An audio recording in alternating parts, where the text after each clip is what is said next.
They laughed when he stepped on stage with beat-up sneakers, then couldn't look away when he opened his mouth. Nobody expected much when he walked out.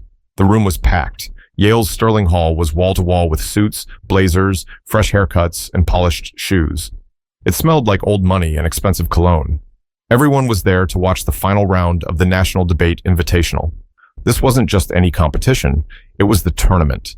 The one that launched law careers and got you on fast tracks to Capitol Hill. So when a tall, wiry kid in faded sneakers and a second-hand brown blazer stepped onto the stage, there was a pause. Not silence, not respect, a pause. Then some chuckles.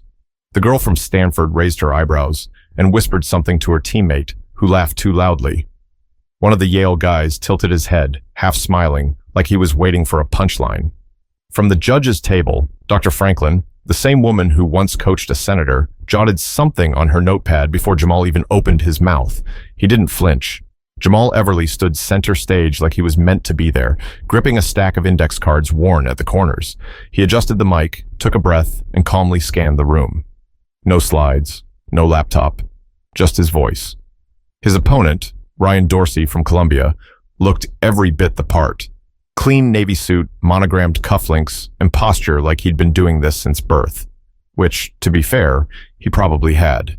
Jamal's heart was thudding. He could hear it over the murmurs. But his face stone still. Then, a voice from the back. Let's see what the mechanic has to say. That stung. He heard it. They all did. But he didn't move. He glanced at the moderator, gave a polite nod, and stepped into the spotlight. Resolved. The United States government should establish a single-payer healthcare system, Jamal said, voice steady. Then he added, Good evening. My name is Jamal Everly. I represent Cass County Community College. A pause. Someone coughed. I work part-time at my uncle's garage back in Michigan. I'm not supposed to be here. At least, not by how most people measure it. No one interrupted. Jamal placed his cards on the podium and continued. But today I'm not here to impress you with where I'm from. I'm here to talk about why a mother in Macomb County had to choose between her insulin and her rent, and why, if she lived 2 zip codes over, she wouldn't have to. Silence. Even Ryan Dorsey looked caught off guard. Jamal didn't look down once. His tone was calm but firm, not performative. No theatrics, just facts, lived ones. And the crowd? They were listening. But this story didn't begin on a stage in Connecticut. It started miles away, in a city where nothing comes easy. Jamal didn't grow up around speeches. He grew up around steel, oil, and heat. Cass County's east side wasn't the kind of place you put on a postcard. The streets were cracked, and so were most of the windows in the old apartment blocks. But it was home. His mom worked double shifts at St. Anthony's Hospital and still had enough left in her to make cornbread and fried cabbage on Sundays. His dad? Gone. Left when Jamal was 6. The only consistent male figure in his life was Uncle Royce. Big hands, always smelled like rubber and diesel, and ran Everly Auto Repair off down 9 Mile Road. You got 2 choices, Uncle Royce used to say, wiping grease off his hands. You can work with these. He'd hold up his cracked, scarred knuckles. Or you can use what's up here. He'd tap his temple. But either way, you work. By 14, Jamal was changing brake pads. By 16, he could swap out a transmission. But he wasn't built like Royce. He had a different itch. One he couldn't name yet. It started at the shop. While Royce would argue with customers over labor costs, Jamal would sit on the office floor, flipping through newspapers and circling articles in red ink. He didn't care much about sports or music, but policy, injustice, things that didn't make sense, he circled those like a man on a mission. There was one article in particular, an op-ed about healthcare funding cuts in Michigan. It pissed him off. He read it 3 times. You really reading that stuff? Royce asked one day, watching him from the doorway. Yeah, Jamal muttered. This guy doesn't even know what he's talking about. Royce laughed. Then tell him. That stuck.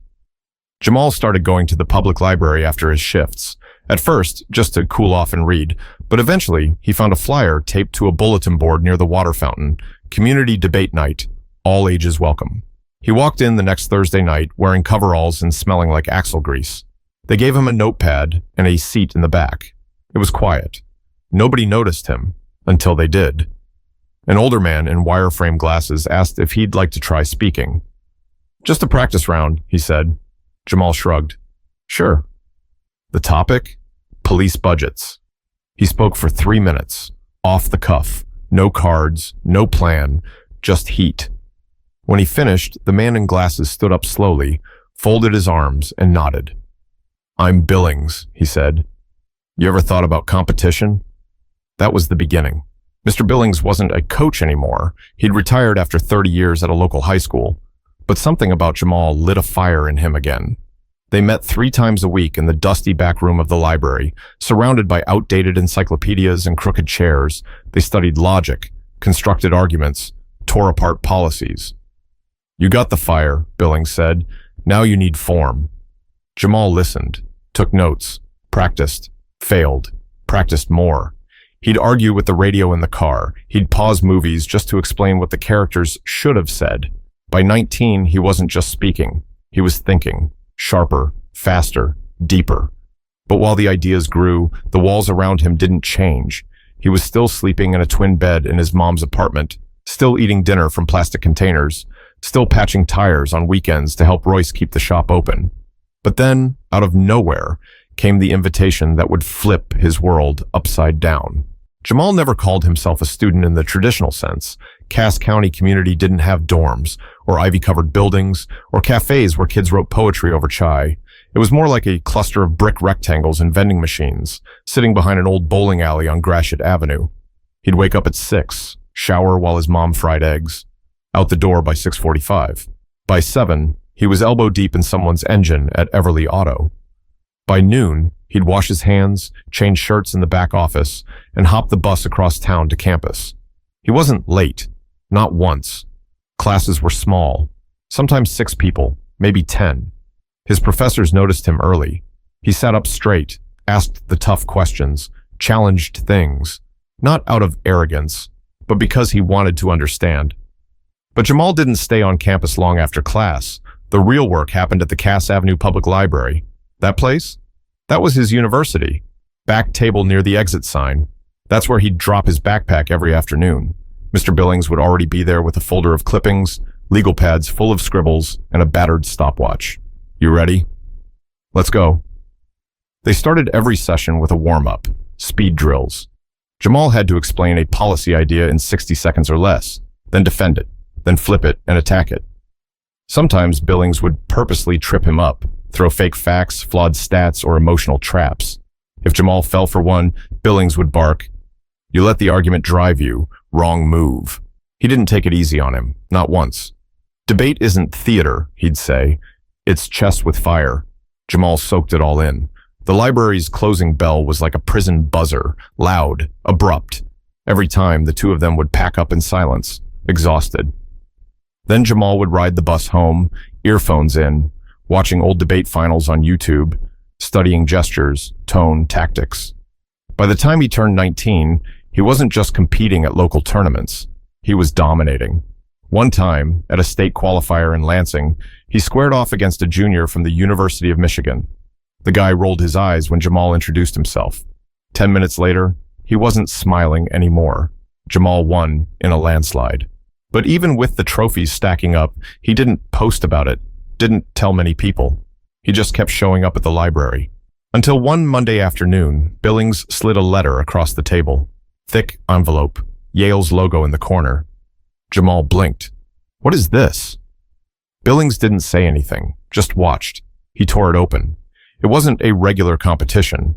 It was the National Debate Invitational. Invite only. Sponsored by Yale Law. They wanted him. All expenses paid. Jamal didn't speak for a long time. When he finally looked up, his eyes were glassy. "I'm not..." he started, then stopped. Billings interrupted, calm but firm. "Yes, you are." Jamal swallowed hard. "But..." "No." Billings stood. "You're ready. You just don't know it yet." Jamal took the letter home that night, read it 6 times, showed it to his mom, who screamed and cried in the same breath. Royce slapped the table and shouted, "Hell yeah!" like the Lions just won the Super Bowl. They started a little fundraiser. Nothing flashy, just a coffee can at the shop counter. Help Jamal represent Cass County at Yale. In 3 days, it was full. Old clients, neighbors, even the mail carrier dropped in a 20.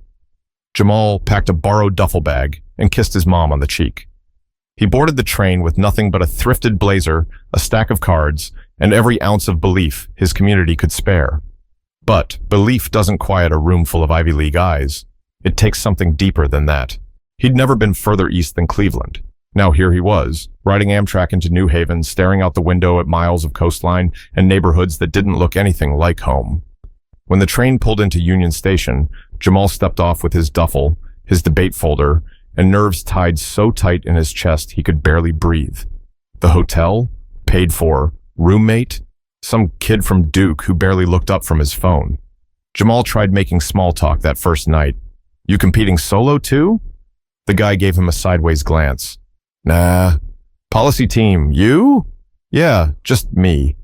Duke gave him a once-over, then went back to scrolling. Jamal didn't bother again. That first morning, he walked through Yale's campus with his blazer buttoned too high and his sneakers scuffing the stone paths.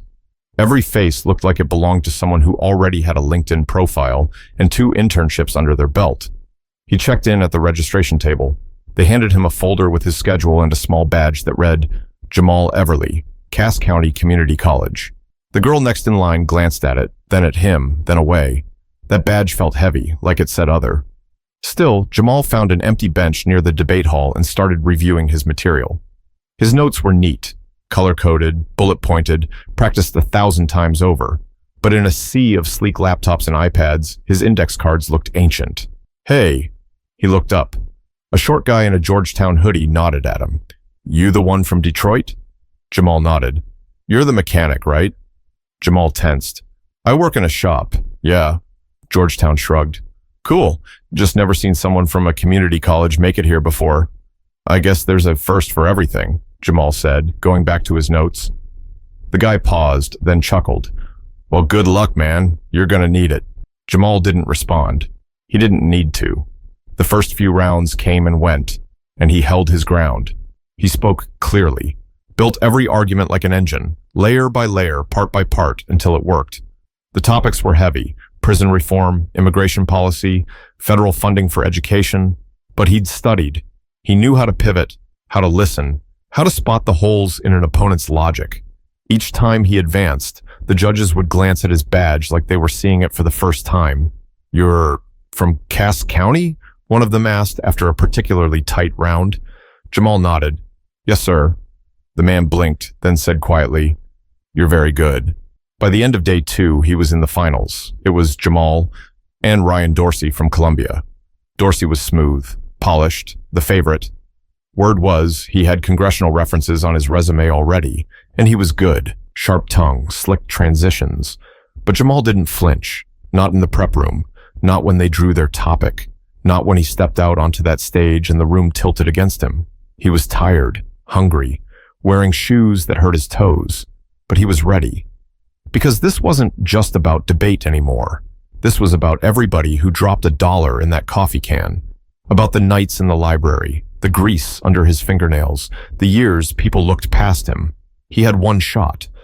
But when the timer started and his voice filled the room, he did more than take that shot. He rewrote the rules they were playing by. There's a moment, just before you speak, where time goes soft. Jamal stood at the podium under the bright white lights. He could see shadows of people shifting in their seats, whispering, wondering. The panel of judges sat like statues. Except for the one on the left, he was already scribbling something. Jamal couldn't tell if that was good or bad. And then there was Dorsey, Columbia's golden boy, arms crossed, chin lifted like he was waiting for Jamal to slip. Jamal placed his index cards neatly on the podium, cleared his throat once, not too loud. He looked up.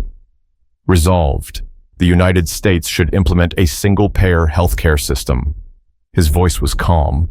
He scanned the crowd, not with arrogance, but like he wanted them to get this. When my mom had to call 3 different pharmacies just to find insulin she could afford, nobody called that a system. When my neighbor's daughter was denied coverage because of a pre-existing condition, nobody offered solutions, just silence. Someone in the audience shifted in their seat. "This isn't about politics," Jamal said, his voice building. "This is about reality. about the people who don't get to sit in rooms like this. People who never get invited to speak because they're too busy surviving. He paused, let the silence settle. Then he dug in. Statistics, economic projections, international comparisons. He moved through them all with precision. No fluff, no theatrics, just clarity. He didn't shout. He didn't smile. He let the facts speak, and the facts were brutal. Halfway through, the snickering stopped. The murmurs quieted. Even Dorsey was no longer sitting so straight. Jamal wrapped up his speech with something personal. He didn't plan it. It just came. "I'm not supposed to be here," he said quietly. And maybe that's the problem. Maybe if more of us were in rooms like this, we'd stop designing systems that only work for people who already have everything. He stepped back. No applause, not yet. Then came the rebuttal. Dorsey was fast, slick. He attacked Jamal's numbers, questioned feasibility, sprinkled in references to policy experts and congressional hearings. He was good. But good wasn't the same as real. When Jamal returned for his final segment, he didn't fight back. Not directly. Instead, he asked one question. How can you argue what works when you've never had to wonder how you'd pay to keep your mother alive? The silence after that was different. He didn't need to win every point. He won something bigger. The debate ended. The moderator thanked them. Everyone clapped. Some slower than others, but they clapped. Jamal shook Dorsey's hand. Firm grip. No words. Just a nod. As he stepped off stage, he could feel it. Something shifted. A young woman in a Yale sweatshirt caught him at the stairs. "Hey," she said, almost shy. I've never heard anyone speak like that. It wasn't just smart. It mattered." Jamal gave a small smile. "Thanks." Another student approached, then a professor, then one of the judges. He wasn't invisible anymore. He walked back to the prep room, sat down, and took a breath. His hands were shaking now. Billings wasn't there. He'd stayed in Michigan. But Jamal could hear his voice in his head. "You let the argument drive this time. That's it. You're not just playing the game, you're changing it." But even after all that, the most powerful moment hadn't happened yet, and it would come from someone he never expected. The waiting room after the final round felt colder than the auditorium. Jamal sat alone on a metal bench, staring at the floor, thumb running over the corner of his badge. He was exhausted, not from nerves, but from the weight of it all. For a moment, he wondered if he should have said less, made it cleaner, more academic, more Yale. Then the door creaked open. Ryan Dorsey walked in, holding a bottle of water, still wearing that immaculate suit. Jamal didn't look up, not until Ryan said, "You don't debate like the rest of us." It wasn't a compliment. Jamal kept his eyes on the floor. "Yeah?" Ryan leaned against the wall. "Most of us, we play by structure. You hit with emotion, story. It throws people off." Jamal raised an eyebrow. "Truth throws people off?" Ryan didn't answer, just took a sip of water. "You'll win, I already know." Jamal looked at him, surprised. "You don't seem happy about it." "I'm not mad," Ryan said. "I'm just recalibrating." He gave a small shrug. "I grew up around winners. You came in here like you had something to prove. We're not the same." Jamal stood slowly. "You're right. We're not." He didn't say it with attitude. He said it because it was true. Ryan didn't argue. He just pushed off the wall, looked Jamal in the eye, and said, "Good luck out there." The door shut behind him. 10 minutes later, the announcement came through the loudspeakers. "All finalists, please report to the main hall. Results will be announced shortly."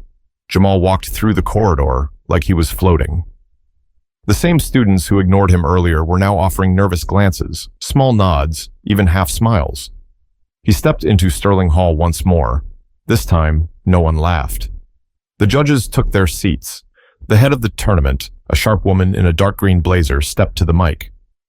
"Before we announce the winner, I'd like to say something." She paused, scanning the audience. This year's final was one of the most difficult to judge, not just because of the quality, but because of the heart. For all our debates on policy and theory, tonight reminded us why we debate. Then she looked at Jamal. "And sometimes, someone walks into a room and doesn't just play the game. They change it. The silence was thick. Jamal stared at the floor. The winner of the 2025 National Debate Invitational, a breath. Jamal Everly, Cass County Community College. He didn't move. Someone behind him whispered, "Damn." Applause exploded. Some stood, some didn't. But the sound was real. It meant something. Jamal walked to the stage slowly, like every step was proof he hadn't imagined it. He shook the head judge's hand. They handed him a certificate in a leather folder. No big trophy. Just a name, a title. As he turned to face the room, he caught Ryan in the second row, clapping, no smile, just respect. Jamal didn't make a speech. He just bowed his head slightly, then walked off the stage. But just before he stepped through the side door, someone caught up to him. A man in his 50s, clean suit, thin-rimmed glasses. "I'm Dr. Lewis Klein," the man said, "Dean at Yale Law." Jamal blinked. "Hi." Dr. Klein reached into his coat and handed over a business card. "We should talk, soon." Jamal took the card, looked at it, then at the man. Klein smiled. "You don't need to change who you are. That's why you're needed." But while Yale may have seen his value now, it was the phone call waiting back in his hotel room that would change everything. The hotel room was dim, the curtains half drawn, casting lines of late evening sun across the carpet. Jamal dropped his folder on the bed, slipped off his blazer, and sat down in the same chair he'd used that morning to tie his shoes. He stared at the business card in his hand. Dr. Lewis Klein, Dean, Yale Law School. It didn't even feel real. He turned the card over twice, then set it down and pulled out his phone. 6 missed calls, 11 messages, all from home. He tapped Royce's name first. "Boy, you better call me back before I drive to Connecticut myself," the message barked. "You got folks crying in the garage, crying. Old man Davis gave me a hug. A hug. He don't hug nobody." Jamal smiled. His hand shook a little. Then he called his mom. She answered before the first ring even finished. "Baby," she whispered, already crying. "They just showed your name on that website. He didn't say much, just listened. Let her talk. Let the moment be hers. "Your grandma said you were going to be somebody. Said it when you were 5. Told me that boy got something in him that won't sit still." Jamal leaned back, eyes closed. "She did?" "Mm-hmm," his mother sniffed. "She's probably dancing in heaven right now." They sat in silence for a beat. Then she added, "Don't let this world tell you who you're allowed to be. You've always known." That night, he couldn't sleep. His mind raced, not with anxiety, but with clarity. He thought about the crowd, the applause, the way people looked at him differently now, like he belonged.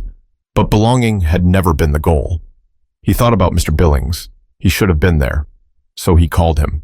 "Mr. Billings?" The old man's voice came through, rough and sleepy. "Well, well, champ." Jamal laughed softly. "I didn't think you'd be up." "I'm old, not dead," Billings grunted.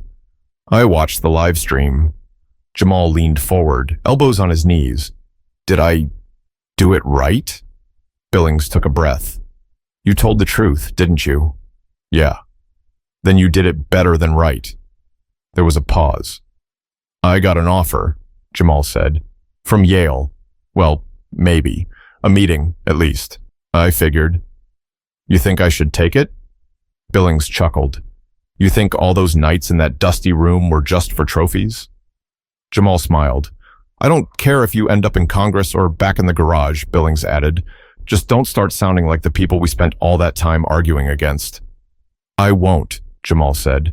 "Promise." The next morning, Jamal checked out of the hotel. As he stood on the sidewalk, waiting for his ride to the train station, a student passed by and nodded. "Everly, right?" "Yeah." "You shook the whole damn building, man." Jamal just shrugged. "I had something to say." He got into the car and stared out the window as the buildings faded behind him. In his pocket, the card from Dr. Klein. In his bag, a folder full of arguments that had once felt like everything. But now he had a voice that people finally heard. He wasn't chasing permission anymore. He was speaking because he had to. Because if he didn't, someone else would stay invisible. Someone else would stay silent. But before the story ends, there's still one more thing Jamal had to do, back where it all started. The garage hadn't changed. Same squeaky gate. Same busted radio playing old Motown tracks. same patch of oil on the cement that nobody could scrub out. But when Jamal walked through the back door that Monday morning, people looked up. Clients, neighbors, even Mrs. Halston from down the block, who once told him debate was a nice little hobby, stopped by just to say congratulations. Yale, she kept repeating as if the word itself had magic. Baby, you're going to Yale? I'm thinking about it, he said. She shook her head, laughing. Ain't nothing to think about. Royce grinned from across the bay, grease on his cheek. Man of the hour, he said, tossing Jamal a rag. Wipe them hands. Got a car for you. You serious? Royce leaned back. Thought maybe you'd gone soft. Figured I'd test ya. Jamal chuckled, threw on a pair of gloves, and ducked under the hood. And for a moment, it was just like before. Wrench in hand, smell of fuel in the air. But something had changed. Not the work. Him. He didn't talk much that day. Just helped, watched, took it in. Later, after they closed up, he sat out back on a cinder block, sipping a root beer. Royce came out and dropped beside him with a sigh. You ever think about how far you came? He asked. Every day, Jamal said. Royce rubbed his chin. You made him listen, not because you shouted, but because you knew what you were saying. Jamal looked at the sky, fading into orange. It still feels weird, like it didn't happen. It happened. Royce bumped his shoulder. You earned it. There was a long silence between them. Then Jamal said, I'm scared I'll lose myself if I go there. Royce nodded slowly. You ain't gotta be them to sit at the same table. Just remember who set your place. Jamal didn't speak for a while, but later that night he did one last thing. He walked to the library, same dusty back room, same crooked chairs, and sitting right in the middle of it, Mr. Billings. Jamal held up a folder. I wrote something. Billings raised an eyebrow. A speech? A letter. For the next kid who thinks he doesn't belong. Billings took it gently, opened the first page, read a few lines. His lips tightened, then he closed it. You ready for Yale? He asked. Jamal thought about it. The platform, the crowd, the applause, then the nights alone, the doubts, the invisible line between being heard and being seen. He looked around at the walls, books stacked like bricks. I'm ready to keep being me, he said, wherever I am. Billings smiled. Then you'll be just fine. Jamal turned to go. At the door, he paused. Thanks for seeing me before anyone else did. Billings nodded. Thanks for making them see too. A few months later, Jamal sat on a bench just outside Yale Law's orientation hall. He wore the same thrifted blazer, but his shoes were new. Not because he wanted to impress anyone, because his mom bought them, beaming, saying, You're gonna walk into that place like you own it. Students passed by, laughing, swapping summer stories. Jamal held a notebook in his hand. On the first page, 3 words. Don't shrink back.